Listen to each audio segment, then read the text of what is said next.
Hey, Neil Rice here with Profit and Honor, where we help you align your faith and your work for God-honoring success. And today I want to talk with you a little bit about vacation and why it's so important to disconnect and rest. I also have 3 tips for you so that the next time you go on vacation, you can truly disconnect from your work. And that's harder and harder these days, but I think with these tips, it'll help you get to that place where you can really get the maximum benefit out of your time off. Now, before I get to those tips, I do think it's important that we orient our thinking a little bit about why we even take vacation. And for me, that starts with Colossians chapter 3. And specifically, I'm thinking about verses 23 and 24. And here's what it says: "Whatever you do, work at it with all your heart as working for the Lord, not for human masters, since you know that you'll receive an inheritance from the Lord as a reward. It's the Lord Christ you're serving."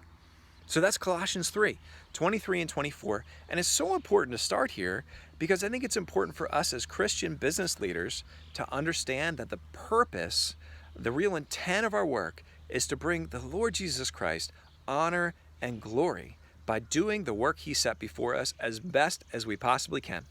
And so to do that well, to do the best work we can do, we got to acknowledge we do have to rest from time to time.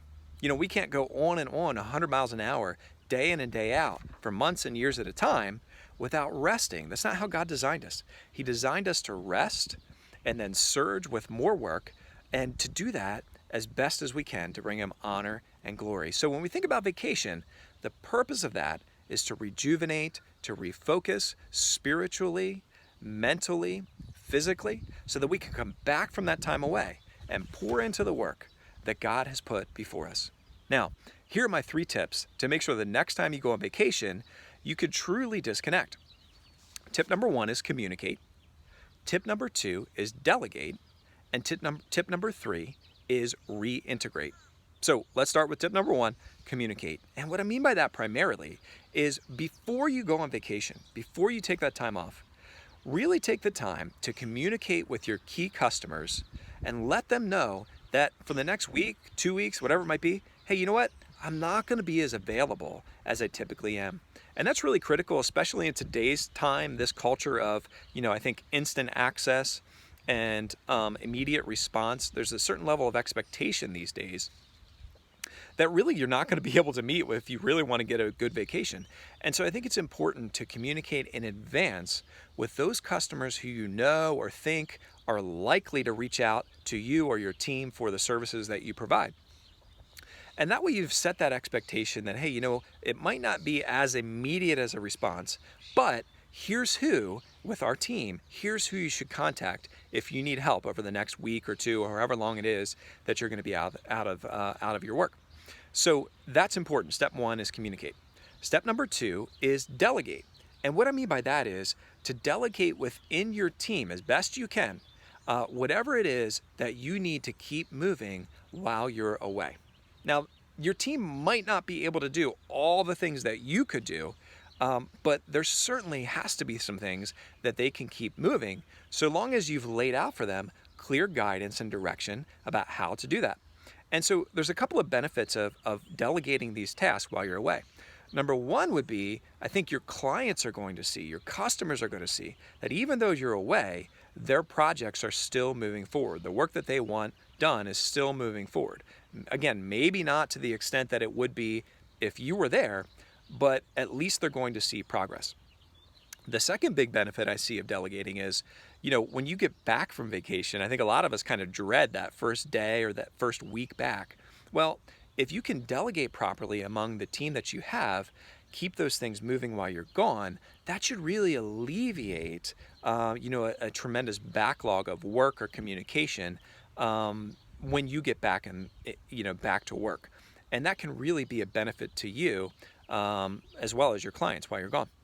The third thing I think that's really important is to reintegrate. Tip number 3 is to reintegrate well. And what I mean by that is to think ahead and have a plan for when you do get back from vacation, how you're going to tackle your work.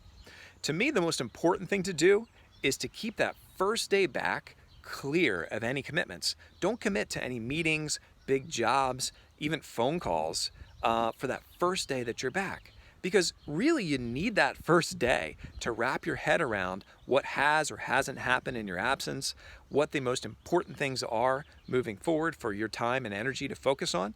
And so I typically use that first day back to wrap my head around those things and then to plan my work for the next week or two. As you know, there's always going to be a little bit of catch up when you go on vacation. And so to be able to have that freedom, that time to really think through and plan that reintegration well, that's critical. So those are my three tips to be able to disconnect well and get the most rest and most rejuvenation out of your time away. Communicate, delegate, and reintegrate. I think if you can do those three things, you'll find that you can really unplug and truly rest on your vacation, and that when you get back, you'll be ready to give everything you've got to that work that the Lord has put before you. That's my word for today. I hope it's helpful to you. I hope it helps you to have a really great vacation sometime this summer. And as always, if you like this content, please share it, like it, and check out profitandhonor.com for more. Thanks for watching, and remember, a great leader is always learning.